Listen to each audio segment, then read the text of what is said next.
আজকের পাপা তার বনুর সাথে খেলা করছে। সো হ্যালো এভরিওয়ান, আমি সুস্মিতা। সবাই কেমন আছো? দেখো বিকেলবেলা একটু রাস্তার দিকে বেরিয়েছি, তো ঘরেতেই ছিলাম শুয়েও, তাও একদম ভালো লাগছিল না, শরীরটা ম্যাচ ম্যাচ করছিল। আর এমনিতেও বাইরে ওয়েদার একদমই মেঘলা মেঘলা, আর হালকা হালকা একদম ফোঁটা করে বৃষ্টি পড়ছিল।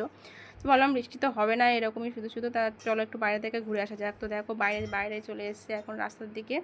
আর এখন দেখো এখানে বসে আছি, আর আমার জায়ের মেয়ে, মানে আমার বড় জায়ের মেয়ে, তো তার সাথে দেখো আমার ছেলে এখন খেলা করছে। আর এই দেখো তারা এখন বল খেলা করছে বিকেলবেলা করে। তো ও বিকেলবেলা করে আসে, তো একটু খেলা করে, যেমন বাচ্চাদের সাথে খেলা করলে ওর মনটাও ভালো লাগে একটু, তো সেই জন্য করে বিকেলবেলা করে একটু বাইরে বের করি। দেখো এখানে ওরা দুজন কত সুন্দর খেলা করছে। তো ওর আমার জায়ের মেয়ের বয়স হলো 6-7 বছর মতন হবে। তো দেখো ওরা দুজন খেলা করছে। আর পাশে দেখো করম চা কত হয়েছে গাছে, প্রচুর করম চা। আমি তো মানে তুলে চাটনি করে খাই।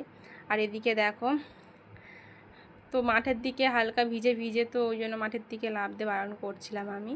আর আকাশের ওয়েদারটা দেখো একদম পুরো মেঘলা হয়ে রয়েছে, অন্ধকার হয়ে রয়েছে। তো হালকা হালকা বৃষ্টি পড়ছিল, 1-2 ফোঁটা করে বললাম। তো আকাশের ওয়েদারটা একদমই খারাপ হয়ে রয়েছে। আর তারপর দেখো তার ছোট্ট বোনও চলে এসছে, তো তার সাথে এখন বল খেলা করছে। তো ওটাও আমার একটা জায়ের মেয়ে, তো একদম ছোটো, মানে ওর থেকে 1 বছরের ছোট হবে হয়তো। তো দেখো তার সাথে এখন খেলা করছে, মানে ভালো সবে সবে মানে হাঁটা শিখেছে আর কি। দেখো তার সাথে কি সুন্দর খেলা করছে, আর আমি বসেছিলাম। তো চলো, কেমন লাগলো আমার ভিডিওটা অবশ্যই কিন্তু কমেন্ট করে জানিও। তো চলো আবার দেখা হচ্ছে নতুন কোনো ভিডিওতে, ততক্ষণ পাশে থেকো। টাটা।